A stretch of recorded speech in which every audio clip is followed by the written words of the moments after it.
Oh, I see. It takes some time. Okay, now Yeah. it's on. Welcome to Fresh Off the Boat. This is our podcast series. As you would already know, we've already done 16 episodes in the last week or so.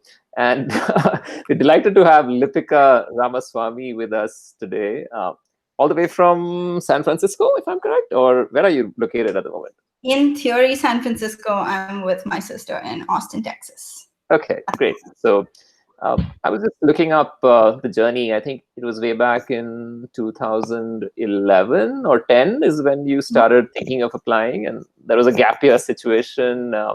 And I know meeting you, and I just felt that energy that, okay, this student is really keen on doing more in math and also so many other things. It'll be great to see her on a campus at a liberal arts school in particular. I'm not sure whether you were very comfortable about liberal arts colleges back then, but tell us three things about your Bryn Mawr experience when you graduated in 2015. When you look back now in 2020, what do you think was magical or interesting about Bryn Mawr? Yeah, so I think the one thing to caveat all of this is no matter where you go, you're going to find things that you're not going to like about a school, right? You can go to Yale or Harvard or whatever your choice of school, your top one school is, right? And you can find things that you don't necessarily like, especially like even if you think you're immune to culture shock, it still happens to some extent, in the smallest of ways. So like given the backdrop of all of that, now fast forward like 5 years since I graduated and 9 years since I started college, I think the three best things that I carry with me from Bryn Mawr are, first and most importantly, I guess, for my career, is I don't see myself as being representative of a gender in STEM. I know my capability. I know what I like. I know what I dislike, and that really carries me through a lot of my career. And like graduate school, everything. It's you don't see yourself as, oh, I'm that one woman in the room in the math class, or I'm that one woman at a conference on machine learning or computer science, whatever. Like I belong there as much as anyone else, and I don't doubt myself. So that is probably the biggest thing all these years later. And I mean, this didn't happen overnight. It wasn't like I landed on campus, everyone there is, a woman or gender non-binary. And you suddenly feel like, oh, I can do anything. But it's seeing other people develop around you, not necessarily in your field, but like really seeing people get comfortable in their own skin and then realize like, we're all women here. You don't even have to think about that barrier, which was it was pretty life-changing for me, actually, now that I look back. Like some of the things that I say in a room, some of the things that I say in a meeting, it's really because of that confidence that I got when I was studying math at Bryn Mawr. So that's the first thing. The second is, I mean, this is probably true no matter where you go, but the sense of community. And sometimes you have to try really hard to foster that. But at Bryn Mawr, it came really, really easy. I have some friends. I mean, I chat with a group of friends every Sunday night, and I have been doing that for 5 years now since I graduated. Every Sunday night, no matter what's going on, at least we connect. And that sense of community really came from my dance group, but it also came from the fact that we all lived in the same place. Like I could literally like walk around from my room to like the furthest person's room in PJs and whatever, like everything is really close. That close-knit community and the sense of like the traditions that are involved, these are things at women's colleges that they really pay attention to. And the experience is it is elevated, in my opinion.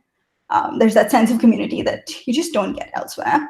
And I mean, I've felt this, like, my boyfriend went to Duke, and I see some of the similarities and differences, but he was in, somewhat like a living group, which is somewhat similar. But then there was this huge other like backdrop of this huge university, and that made things different for him and made things different for me when I was visiting him. So just like I think that close-knit sense of community was really important to my development.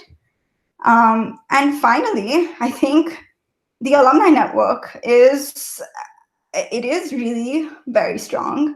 I know a lot of schools have strong alumni networks, but I don't mean it for like oh, I got my career opportunity in computer science because of it. I mean it in any support that I need. Being a woman outside of that controlled environment of Bryn Mawr where you don't have to think about gender. Like when you have to start thinking about gender, how do you approach that? And my biggest support system has really been the Bryn Mawr community. It's great to hear this. Also, I visited Bryn Mawr last year, pretty much around this time, graduation and all of that. So it's really surreal, and just being on campus, meeting Jen and other students working at the admissions. It is fascinating. You just get the sense of the place, how it's built. It sort of promotes that bonding. So fine, great. I think we'll move a little bit ahead now, looking at people that you found as mentors. Knowingly, unknowingly, they sort of made an impact on your life, not necessarily just at Bryn Mawr, but over these years. Who would you think a few people you would credit your way of being, learning, working? Yeah, so I'll start with working. I worked as a consultant in DC for 3 years prior to grad school. And there I met, like in any work environment, you'll meet people that you get along with and don't get along with. But one of my managers, it was very hierarchical. So like you knew your place pretty much as you started. But one of my managers was extremely inclusive in that he thought the decisions should be made by the entire team. Anyone working on a project should have an equal say in like what direction a project should take, what the outcome should be, what to promise in a consulting project. And that shaped the way that I think of leadership and how to pass that forward. So really to feel like, no idea is too small. And I think that's really important to know when you step into the workforce, because like obviously like I don't have the experience that he does, but just to know that he values me. Great. So, but I'd like to interject here because very often when you have a very democratic structure in an organization as big as Ernst and Young, if that's what you're referring to, he's probably an outlier leader, right? Yeah. So how does it work for the rest of the groups or teams that don't have that freedom? Yeah, it's pretty top down in terms of decisions. So, someone will decide like based on relationships, how you get projects or what projects you get and what projects you pursue. Sorry, that's our dog. And yeah, so like someone at the top will decide like a partner or an executive director or someone, and then like the work will trickle down. And obviously like as an analyst or a senior analyst, you're most hands-on with the work, so you can influence what you present, but only to a certain extent. I think finding my voice in that was it took about a year, to figure out like this is what I can say, this is when I think like an analysis can be improved, this is when I think what we're doing is absolute nonsense. And like when I really think like things are being done in an efficient manner, and I want to learn more, like I want to learn how to manage work like this, just to figure out which opportunities I cared about the most was that was also interesting. But super. So you also went to like you've completed you're studying at Bryn Mawr, and then you worked for 3 years at ENY, and then also decided to do a master's in data science at Harvard University. So again, linking it back to the question about people at universities or at work, what do you think? How could you tell us a little bit about the decisions you made and maybe influencers who helped you? Yeah, so while I was at EY, I was doing a lot of work in statistics and econometrics. And what I found was that in the consulting world, as any consultant would know, like Microsoft Office products are your best friend. And I found that working with large data sets, for example, like US Census data or US tax records, doing that in Excel it's simply infeasible. And that was a project that I was staffed on. And I had to quickly figure out how to improve the process. So there was like big models that were run in Fortran, so like before my time. And I had to figure out how to convert that into something scalable that we could use to sell. And that's when I started to pick up Python. I had a few colleagues who were computer science majors in college. And so we pieced this all together. And it was very much like, I was just picking up pieces here and there, whatever you find on the internet. Like if you found code on the internet and then you used it, you wrote it. It's basically that. So going through that process made me realize I want a more formal education in computer science, and more specifically in methods that can be applied to data sets, large or small. But just having a principled approach to doing that, because my undergraduate degree was in pure maths.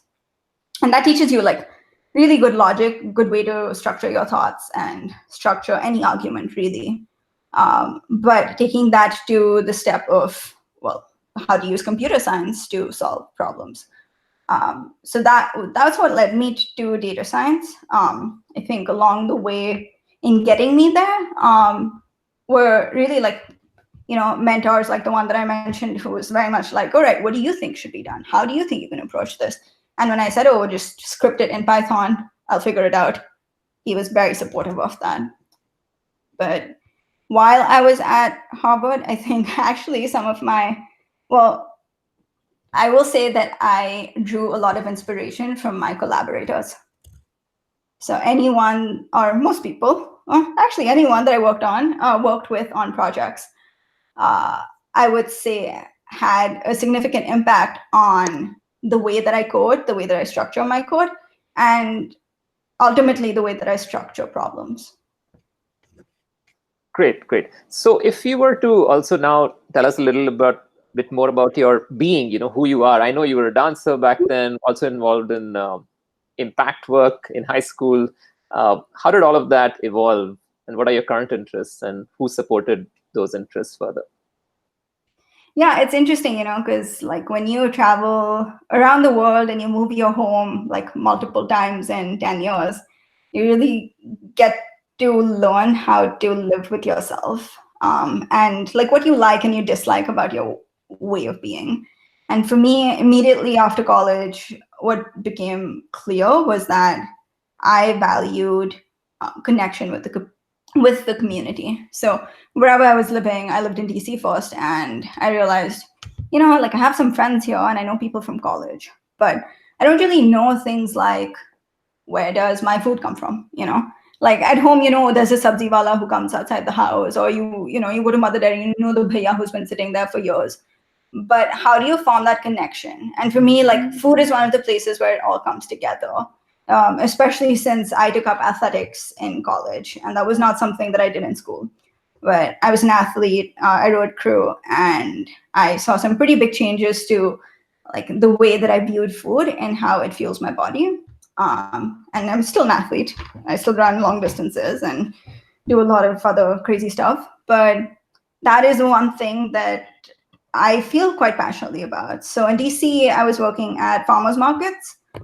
So doing a lot of the coordination, and just making sure, like, oh, I'm sorry, dogs are not allowed here. But like still, you're part of the community, you can interact with people, who grow these vegetables. It's pretty phenomenal, to talk to people who do different things, not necessarily what you do in your everyday life. So I've found that to be very rooting. And now that I moved to San Francisco, well, I moved to San Francisco and then I moved to Texas, but let's assume I live in San Francisco. To feel more like a part of the community, I've been working with an organization called YCore, and they have a social impact fellowship where you basically partner with a nonprofit, and there's this very defined project that someone else on the team, like someone volunteers to lead, and they define the scope of it, but then you get to work on parts that you're a good fit for. So that's interesting, keeps you rooted, connected with the community, goes a little bit further than just being another techie in San Francisco.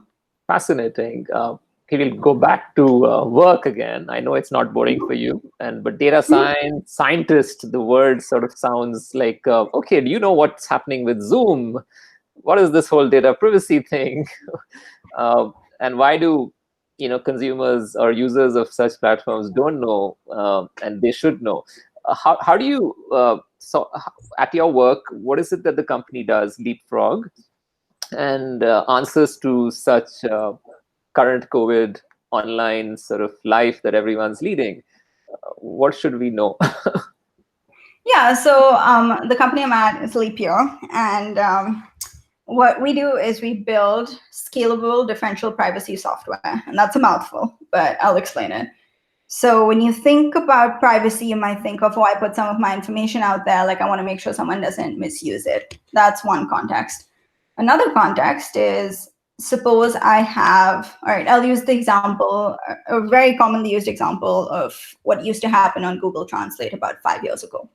So if you input some nonsense string, like let's say AG, okay, and you wanted to translate it from Albanian to English, you would get a sentence from the Bible, which is odd, right? But that tells you that Google's language models are trained on the Bible because it's the most widely translated text in the world, or the most widely translated text that is useful for training a language model. That in itself is not problematic, but think about if you want Google Translate to know how to translate things from emails, right? Like you use Google Gmail as a free service. In theory, they have your data, like it's encrypted, but it wasn't at a certain point. And now what if that data was used to train this model? And you typed in, AF, and you got a sentence from an email that you wrote maybe 15 years ago. That's creepy. So yeah, it is really creepy. And the thing is, it's not intentional. It's not at all intentional. Like there's, in most cases, it's not intentional, especially in the case of a company like Google. It's just the nature of machine learning models really is, or deep learning models too, is that they will learn their inputs the best that they can. And in the case of words, it's the most apparent. In the case of images too, in the case of numbers, it's a little bit harder. You need to think a little bit, but it's these kind of weaknesses of models come out. So it's very much a threat. And this is, the fancy example of a fancy model used at Google. But now if you think about just simple, you have a data set, you de-identify it, suppose it's your healthcare records, okay? And you remove any health identifiers from it, maybe, and in the US, like your social security number and your Aadhaar number, whatever, any identifier. And then you share that data. Of course, no one knows your name, no one knows anything, but they just know a lot of information about you. There are scenarios under which an adversary can aggregate that data or do some, perform some analysis on it and recover information about you if they had some auxiliary knowledge. So if I was specifically targeting this thing, I want to know this specific thing about Arjun's health records, and if I had access to the data set, I could probably do it. And I've done this in empirical settings, just as proof of concept. So it's definitely possible. So the idea of differential privacy is really, how do you enable analyses like this without leaking that information? And the answer is quite simple. It's by adding some noise. But how much noise? That's the mathematical detail that really needs to be translated from a theoretical idea to an applied concept. And that's what my company does. It is, how do you make fascinating? Yeah, it's a lot. It's a yearful, but it is growing increasingly important, especially now that a lot of data sets about patients are being shared with regards to COVID. And with more telemedicine, there will be a lot more leakages, I'm assuming. Mm-hmm. Okay, so very interesting. I'm sure there'll be students who are listening in at some point, very keen to know more, and I'll probably find a way to do a webinar or something with you on these topics. Again, now going back to you, what are your goals? What do you think? Are you thinking ahead? It seems that you're liking the work that the company does. What's next? What's next is, well, eventually I'll get back to San Francisco. And I think there is something unique about the culture in the Bay Area that I didn't experience in, even in a city like Boston. I worked at a small startup there too.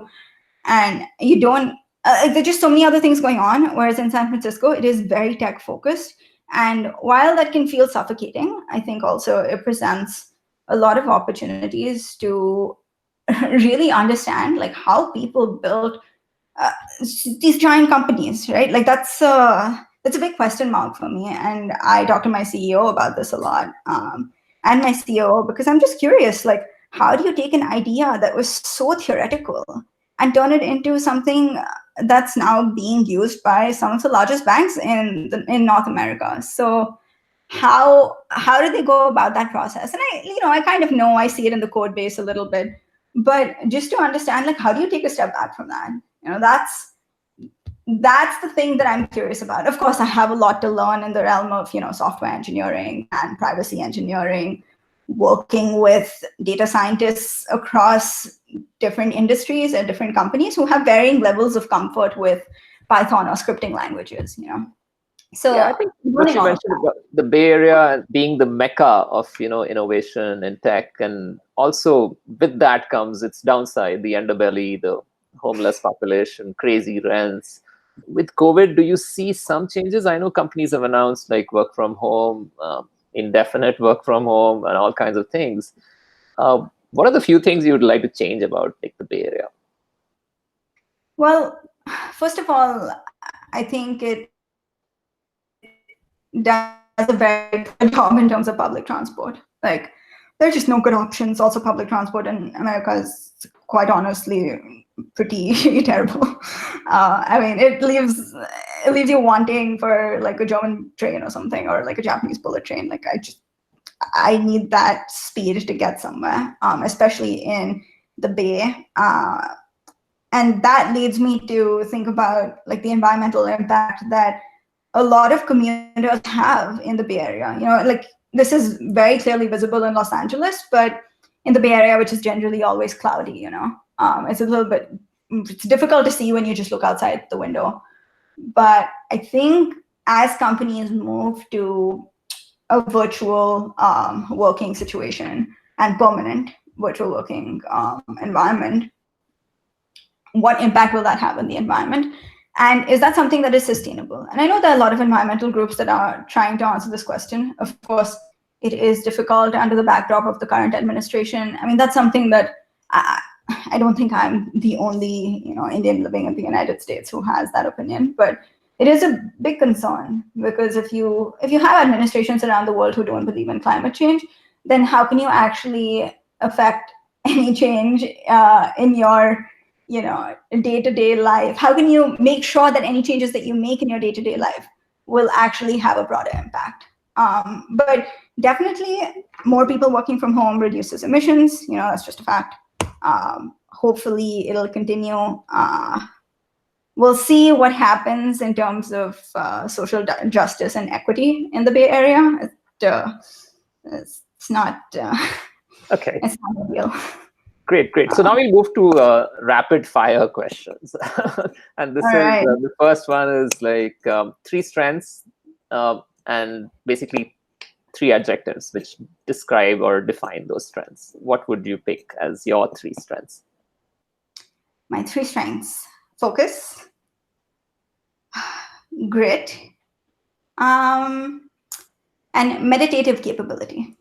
Oh, that's a new one I've heard in all of these interviews so far.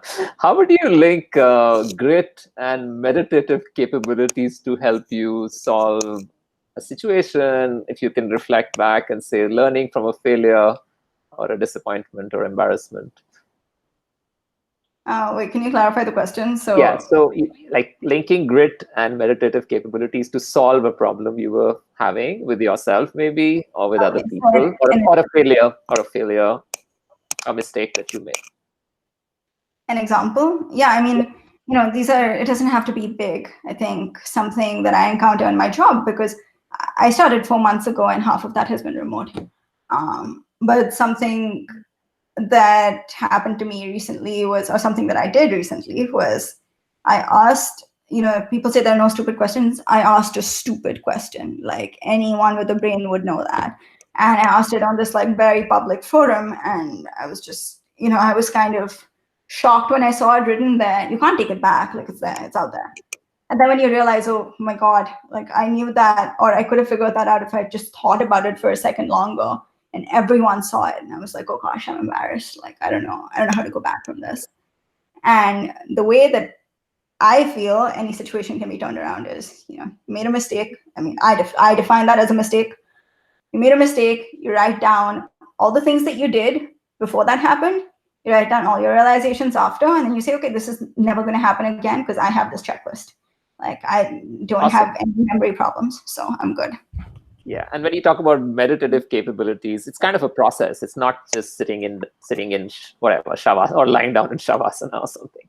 Uh, but I'll be curious to know about your connection with athletics, running, and developing this mindset. Do you have a routine?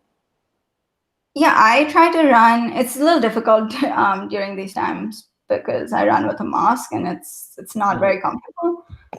But I try to run twice a week, and I find runs to be quite meditative actually, because you get time to yourself. Like I don't put music in my ears. I just go without a phone. Like I have my watch to track things, and that's it. And you go out, you like breathe fresh air. That's a big part of it. Breathing fresh air is just, it's highly underrated when you're going about your everyday life. But when you can take a step back, especially in times like these, and realize, like, wow, okay, it is such a privilege to be outside. It's such a privilege to have, see skies like in Delhi. My God, like you can see the sky. Wow.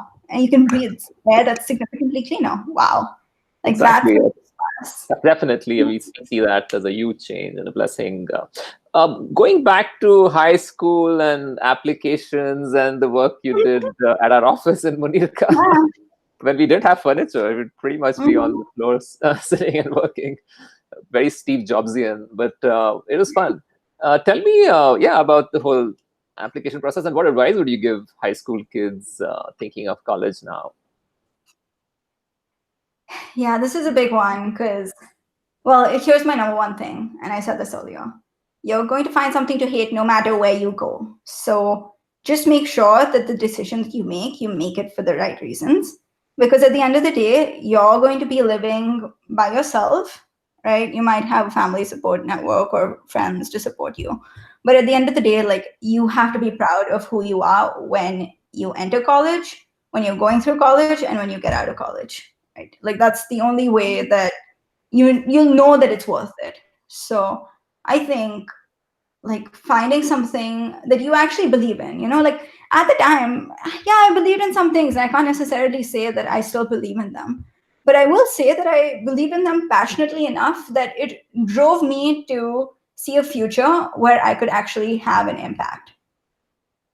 I think that is really key. And like not fake stuff, like if you care about the environment, why? Why do you care about the environment? Like, do you feel like you're suffocating in Delhi? Okay, what's next? Like, millions of people have had these thoughts. But it's not like what makes you different, whatever, that's fine. But how do you see it differently? Or how do you see this as being the most important thing facing mankind in the next 10 years? Well So it's said. not, We've yeah. had students in the previous panels kind of voice similar things: be authentic, be yourself, and do something about you things you care about. And I think just having an excuse that, oh, it's lockdown, or it's I'm still 17, those are interesting things, but they cannot help you define who you are. So you have to get up and do something about it, even at a small scale, but execute it well with passion, tell your story well. And we keep telling that to students. It is definitely something you can take ownership of this journey. But what are your fondest memories of working with us, or not so fond memories, let's just say? I think it really helped me structure, well, first of all, the schools that I was interested in, and to dial in on what the reasons were that I was interested in them. Because, I mean, you made me be very vocal about exactly what it was that I liked about a school, and not just like wishy-washy answers didn't fly. So like, oh, why? Because it's number one on US news? No, next. Like, that's not a good enough reason. I think that was just really knowing like why I'm writing something, or asking me, oh, why are you writing this? Like, why do you think this is important? Why is this a fond memory? Why do you think this will like why do you think you belong at Bryn Mawr? Why? Just asking me that question before I start writing. It's like it's so much easier to talk, like people like talking about themselves. It's just a thing.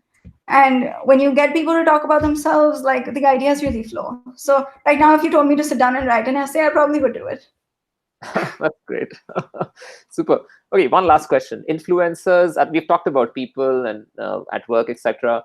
But do you follow anyone like online or YouTube channels, authors, etc.?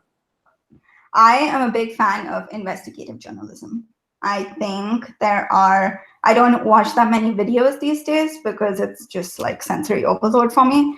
But I would say I read some phenomenal books in the last few years in terms of entrepreneurship. Bad Blood by, I forget her name. Is the one about Theranos. I also really enjoyed Bottle of Lies, which is about the pharmaceutical industry in the United States and in India. It's on like generic drugs.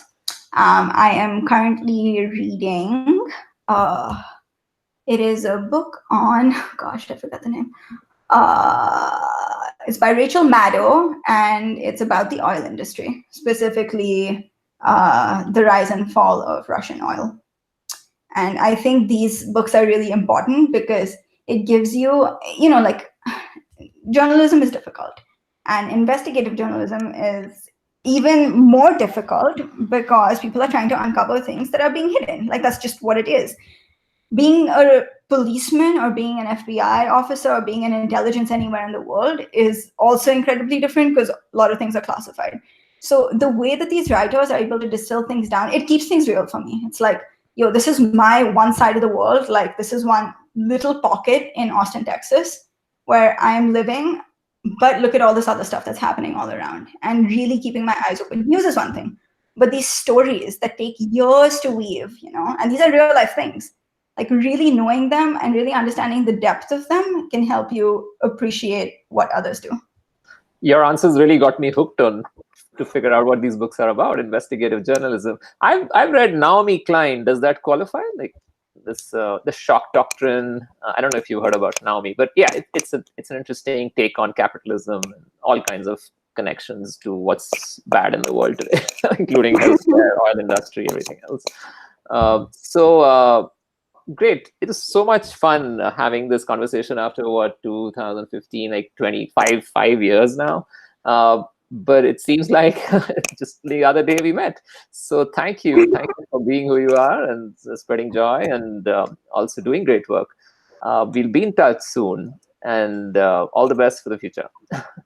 Thank you, Arjun. And like, I'm always open for questions and anything related to, especially women in engineering and technology. I feel strongly about more representation, and especially more Indian representation, because let me tell you, I work with 20 male Indian engineers.